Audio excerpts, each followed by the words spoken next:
안녕하십니까. 매일 아침 조간신문의 주요 기사를 딱딱 풀어서 해석해 드리는 조간 딱풀 4월 19일 금요일에 인사드립니다. 4.10 총선 패배 후유증을 치유하기 위해서 윤석열 대통령이 국정쇄신, 특히 인적쇄신에 나서는데 상당히 지체가 되고 있습니다. 지금 윤 대통령은 각계 원로들을 만나서 의견을 청취를 하는 중이다, 이런 보도가 나오고 있고, 특히 최근 들어서 홍준표 대구시장의 움직임이 예사롭지 않습니다. 윤석열 대통령과 16일 날 4시간 동안 만나서 이런저런 얘기를 나누는 중에 이 총리직을 제안을 받았다, 이런 또 보도가 있었는데, 홍준표 시장은 총리직 제안은 사실이 아니다, 이렇게 이야기를 했습니다. 자, 그런데 홍준표 대구시장이 국민의힘 당권에 도전할 것이다. 당대표 경선 곧 이제 치러지겠죠. 지금 6월 말 7월 초 전당대회가 예상이 되는데, 그때 홍준표 시장이 당대표로 나올 것이다. 경선에 나설 것이다. 이런 분석까지 지금 나오고 있습니다.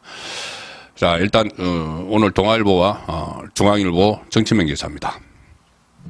중앙일보는 총리실 박영선 협치 기뇨, 이렇게 이야기를 했습니다. 홍준표는 김한길 총리 추천.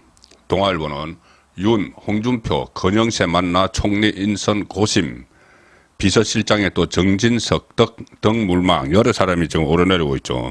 박영선 총리설은 어제 제가 말씀드렸다시피 상당히 부작용이 훨씬 많은 카드인데, 박영선 전 중소벤처기업부 장관이 어제 페이스북에 글을 올려서 지금 대한민국의 미래를 생각한다면 너무도 중요한 시기여서 협치가 기묘하다고 생각한다, 그렇게 적었습니다. 그래서 정치권에서는 총리 지명에 관심을 보인 것이다, 이런 해석이 나올 수밖에 없죠.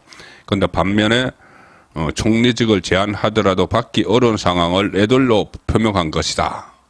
그 다음에 이런 글을 올렸기 때문에 애들로 받기 어렵다는 상황을 표현했다. 이것은 그 다음에 이 협치가 중요하다고 생각한다고 한 다음에 적은 글 때문에 그렇습니다. 뭐라고 했냐면은 협치가 중요하다고 생각하는데, 그러나 지금 우리 사회는 서로 마주보고 달리는 열차처럼 두 도시 이야기처럼 보여지고 있다. 그래서 이 극한 상황에서 본인이 그것을 막기가 어렵다, 이런 식으로 또 말을 한 것이라는 해석도 나옵니다. 지켜보면 알겠죠. 여권 관계자는 거대 야당의 높은 국회 인준 문턱, 윤 대통령과 박영선 전 장관의 친분 제가 설명을 드렸었죠. 친분 등을 고려하면 박영선 총리 카드는 여전히 가능성 있는 시나리오다. 정치권에서는 특히 2007년에 민주당 정동영 당의장을 지내고 그때 대선 후보였죠. 대선 캠프에서, 정동영 대선 캠프에서 그때 박영선 전 의원이 정동영의 비서실장을 했습니다. 그런데 그 밑에서 지금 이재명이 수석 부실장을 했습니다. 그러니 박영선이 이재명보다 위에 있었죠. 그래서 박영선이 아마 이재명이 상당히 껄끄러워할 거다. 자, 그런 이야기까지 정가에서는 나돌고 있습니다. 윤석열 대통령은 지금 원로 전문가들과 연쇄 접촉을 하고 있는데, 홍준표는 4시간 만찬에서 김한길을 추천을 했습니다. 그리고 장제원은 기능이 확대되는 정무수석이 기능을 해서 시민사회 수석과 정무수석을 합쳐서 기능을 확대한다. 그래서 장관급으로 한다 해서 정무수석이 누가 될지도 관심인데, 장제원은 비서실장설 나오다가 이제 기능이 확대된 정무수석 이야기도 나오고 있습니다. 지금 윤석열 대통령이 당 안팎의 원로와 전문가 등 다양한 인사들과 접촉 중이다. 자, 홍준표 윤 대통령과 만찬을 갖고 16일 김한길 위원장을 총리 후보자에, 장제원 의원을 비서실장에 일단 추천을 했습니다. 홍준표는 장제원 의원을 그 비서실장으로 했다, 이게 본인이 밝혔습니다. 그리고 이 만찬에서 배석자 없이 윤 대통령과 두 사람만 함께했다, 4시간 동안. 그리고 홍 시장은 비서실과 내각을 조속히 개편해야 한다고 조언을 하면서 사심과 야욕이 없는 총리 후보자, 정무 감각을 갖춘 비서실장이 필요하다, 이렇게 이야기를 했다고 합니다. 윤석열 대통령에게. 자, 장제원 의원은 홍준표 시장이 2017년 자유한국당 대표였을 때 수석 대변인을 했습니다. 그래서 한때는 친홍계 이렇게도 분류가 됐었죠. 그리고 윤석열 대통령이 홍준표 시장에게 총리 후보자를 제안을 했다. 총리 자리를 제안을 했다는 거죠. 이렇게 알려졌지만 홍준표 시장은 동아일보 취재에 응하면서 전혀 아니다 이렇게 부인을 했습니다. 아마 이것은 그런 뭐 말이 있었더라도 부인을 할 수도 있는 것이죠. 그리고 홍 시장과 윤 대통령은 총선 패배 요인을 비롯해서 국민의힘 한동훈 전 비대위원장에 대한 얘기도 나눴다. 최근에 홍준표가 윤석열 대통령을 만나기 전에 연일 한동훈을 맹폭을 했죠. 아주 노골적으로 뭐 문재인의 사냥개 이런 이야기도 하고 다시는 국민의힘에 얼씬거리지 마라. 무슨 셀카 놀이나 했다. 대권 놀이했다. 아주 혹독하게 독설을 막 쏟아내서 비판을 했죠. 그리고 윤석열을 만난 겁니다. 아마 윤석열 대통령과 이 16일 만찬이 예정이 돼 있었기 때문에 예정이 돼 있었고 그 직전에 막 한동훈을 이제 비판을 했기 때문에 뭔가 정치적 의도가 있는 것 아닌가 이런 말들이 나왔었죠.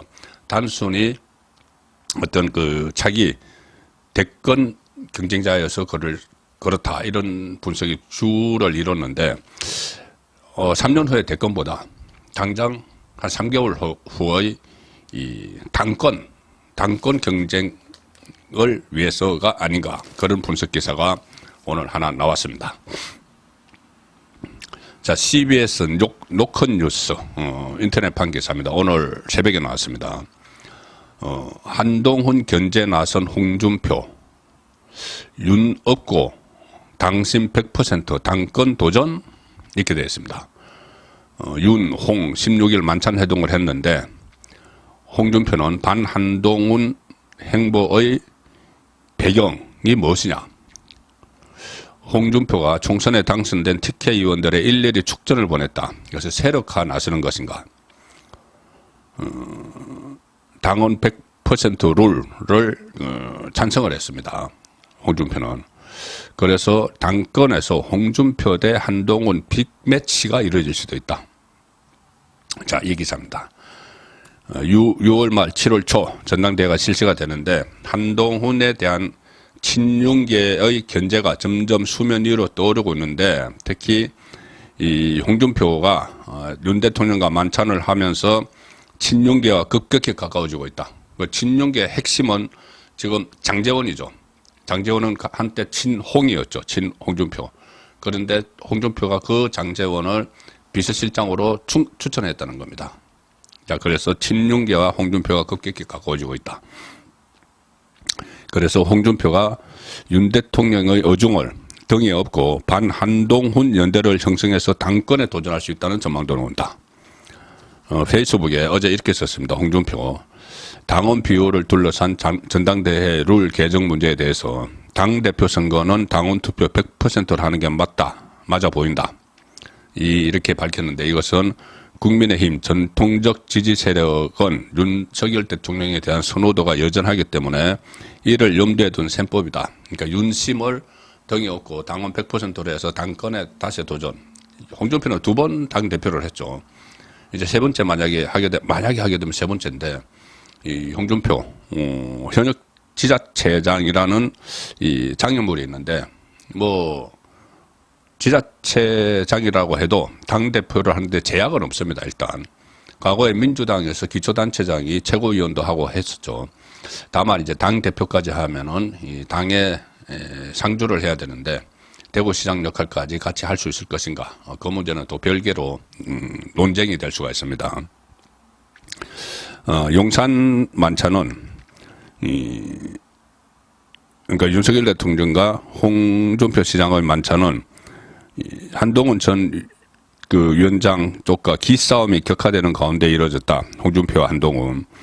2022년 대선 당시 경쟁자로 만났던 윤 대통령과 홍 시장은 이후 지자체 협의회 같은 업무적인 자료를 통해서 조금씩 앙금을 털어냈고 또 윤, 홍 두 사람은 같은 검찰 출신이라는 공통점이 있다.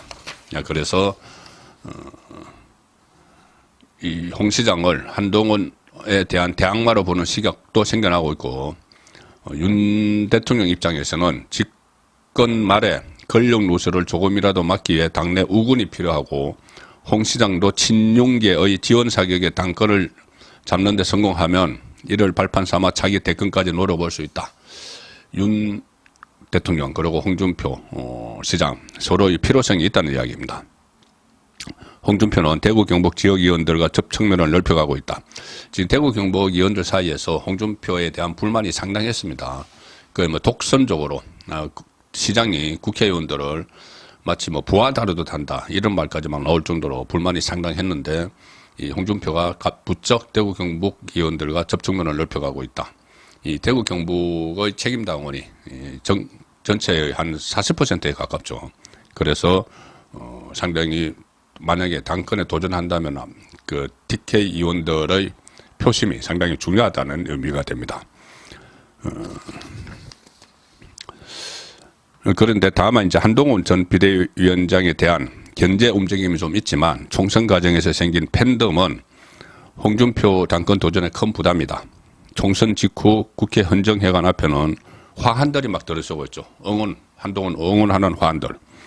그래서 이 대선 후보로까지 나섰던 홍준표가 입당한 지 1년도 되지 않은 한동훈 전 비대위원장과 맞대결을 펼쳤다가 만약에 홍준표가 패배하면 향후 재기가 힘들어질 정도로 치명적이 될 수밖에 없어서 과연 당권 도전을 할지는 좀 더 지켜봐야 된다는 기사인데, 일단 여건의 상황이 워낙 혼돈스럽기 때문에 어떤 일이 일어날지도 모르고 실제로 홍준표가 당권에 도전하는 그런 시나리오까지도 정치적 상상의 나래를 펴면 충분히 가능한 일입니다. 자, 이 상황에서 윤석열 대통령 점차 어려워지는 것 같습니다. 그 지지율이 상당히 지금 빠지고 있는데, 자, 뉴스원 기사입니다. 윤 지지율 11%포인트 하락한 27%. 취임 후 최저치. NBS 조사입니다. 전국 지표조사. 긍정평가가 27%, 부정평가 64%로 나타나서 긍정평가는 2주 전에 대비해서 11%포인트가 하락을 했습니다. 부정평가는 9%포인트가 상승을 했습니다. 자, 그런데 이 MBS 조사에서 좀 눈여겨봐야 할 대목이 하나 있습니다. 그 전에 여러 가지 지지율, 윤석열 대통령 지지율 조사에서 민주당 지지층들은 묻지마 반대를 했죠.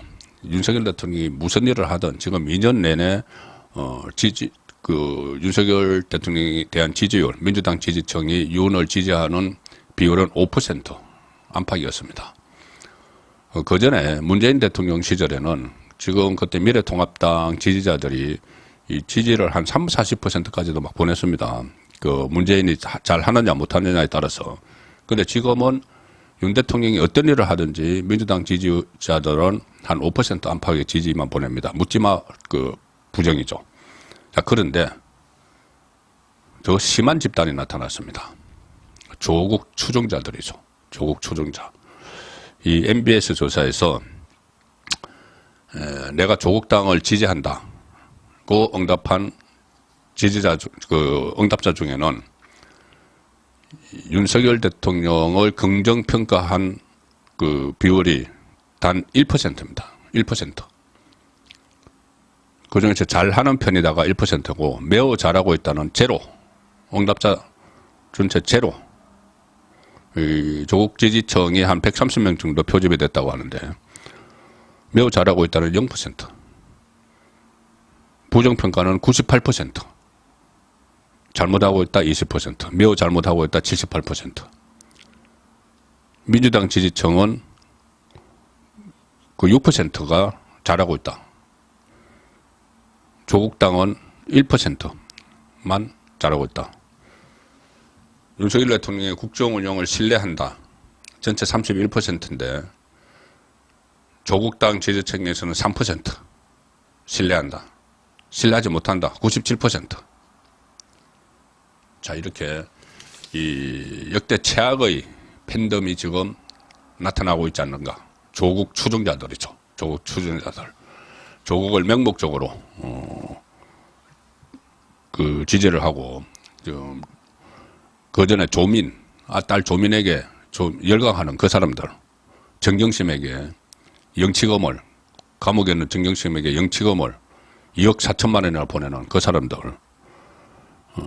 개딸 뺨칠지도 모릅니다. 뺨치고 있습니다. 이재명의 개딸들. 그래서 이 사람들이 조국과 같이 22대 국회에서 어떤 또 일들을 만들어낼지. 조국은, 물론 조국은 이 법원이, 대법원이 제대로만 움직이면은 한 달 내라도 구속이 될 수 있기 때문에 그 상황이 가장 큰 변수죠. 이 조국의 추종자들이 어떻게 움직일지는 2년 동안 감옥에 있을 때까지 조국 추종자들이 그대로 움직일지 그런 부분도 지켜봐야 될 대목입니다. 이 상황에서 지금 민주당의 이 법안 폭주, 입법 독주 시작됐습니다. 동아일보 일면과 정치면입니다. 그야 입법 독주 더 세진다. 야, 할 수 있는 건 다 한다. 특검법, 최상병 특검법, 민주유공자법 등 강행 여고, 윤석열 대통령 거부권 1호 양곡법 수정해서 본회의에 직회부 한다. 최상병 특검법 등도 처리 방침이다. 22대 국회 야 입법 드라이버 예고편. 할 수 있는 건 다 한다. 야당이. 대통령 자리만 가지고 있지 않지 뭐든 할 수 있다는 이런 생각입니다. 이 양국관리법 통과가 되면 연 2조 5,900억 원이 필요한 거죠. 대통령이 거부권을 행사하는데 이거 우회해서 직회부 한다는 겁니다. 양국관리법은 쌀값이 기준 가격에서 폭등하는 경우에 정부가 초과 생산량을 매입하거나 관리 양국을 판매하는 등 대책을 의무적으로 수립 시행하는 건데 이 연간 2조 5,900억이 필요할 뿐더러 이것이 과연 농가에 도움이 되는가? 자, 이런 문제도 계속 논란거리입니다. 그런데 어쨌든 일종의 포퓰리즘적 차원에서 이 법을 밀어붙이고 있는 거죠. 자, 다음은 동아일보 사회면 기사입니다. 어제 저녁에 제가 소개해드린 기사인데 이화영 측 7월 3일 검찰청에 술자리 있었다. 검찰청 술자리가 있었다. 그런데 검찰은 이화영 그 시간에 구치소에 가 있었다. 어제 그 일지를 계획서 호송 일지, 출정 일지를 공개를 했죠. 이재명 측은 검사 휴게실에서도 해유를 받았다 주장을 했고 검찰은 출정 일지 공개하며 반박을 했습니다.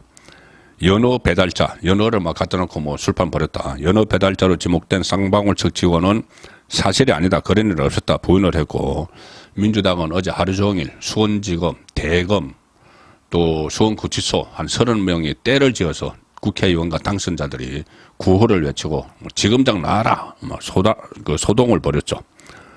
이 검찰은 교도관이 작성한 출정 일지와 호송 계획서 등을 공개하면서 100% 허위라고 반박을 했습니다.